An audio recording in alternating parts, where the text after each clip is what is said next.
we left the temple that day and we finally went home to Nazareth. But every year on Passover, we would make the journey from Nazareth to Jerusalem, to the temple. We did it in Jesus' first year. We did it in his second year.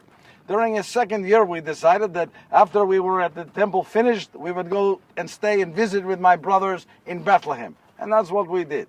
And one day, we were in the front room of one of my brother's houses in Bethlehem. And Jesus was there. He was playing on the floor, and I was over to the side. And I noticed right out in front of the house, there was a group of animals, a caravan of animals. There were camels, there were donkeys, there were horses. There was a whole caravan of animals that came by. And these peoples, I could tell by the way they were dressed, they were very wealthy. One of them got down, and then a second and a third. And they came to the door of the house.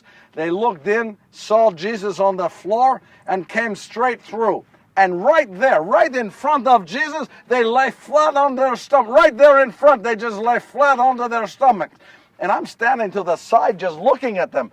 And I'm thinking to myself, what are they? And then Mary, she walks out from the room. She hears the noise. She walks out and she looks at them on the floor laying, and she says to me, Joseph, what is this? I said, I don't know, Mary. They pushed right through. They came in, and she says, well, who are they? I said, I don't know, Mary. I said, excuse me. I said, who are you?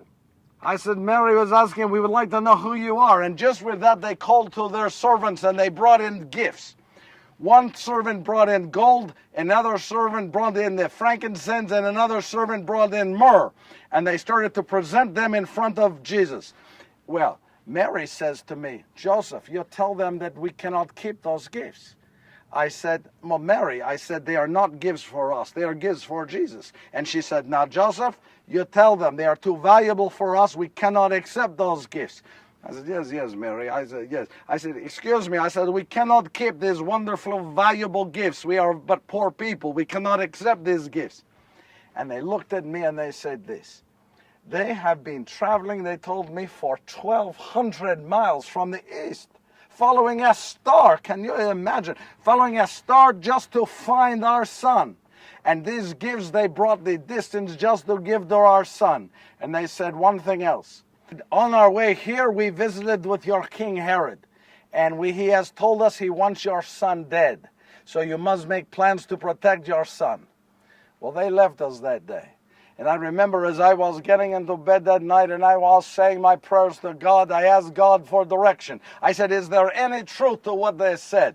You see, I was raised by my father Jacob. You turn to God at all times. Good times, bad times, you turn to God, you ask for direction. So that night I was just going to sleep, I had a vision.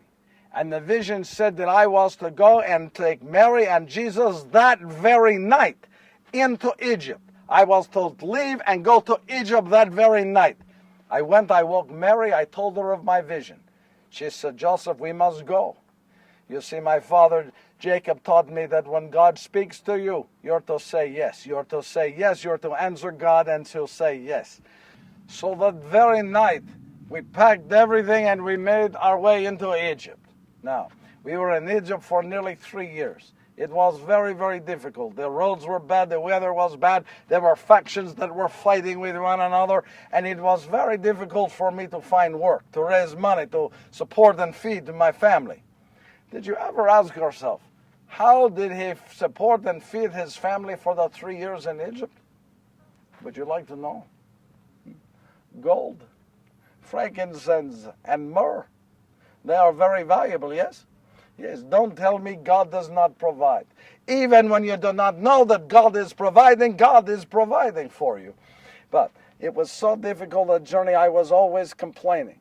I was always complaining about this, I was complaining about that. And Mary said to me, she said to me, now Joseph, did you not tell me that you were named for Joseph in our scripture? And I said, yes. And she said, don't I remember that Joseph the patriarch went into Egypt? And I said, yes, you know your scripture, Mary, yes. And she says, don't I remember that when he went into Egypt, he went in as a slave? I said, yes, that is right. She said to me, you are a free man, you stop your complaining.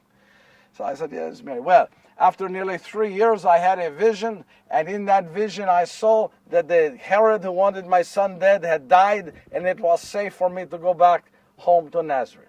And that's what we did. We left Egypt and we went home to Nazareth.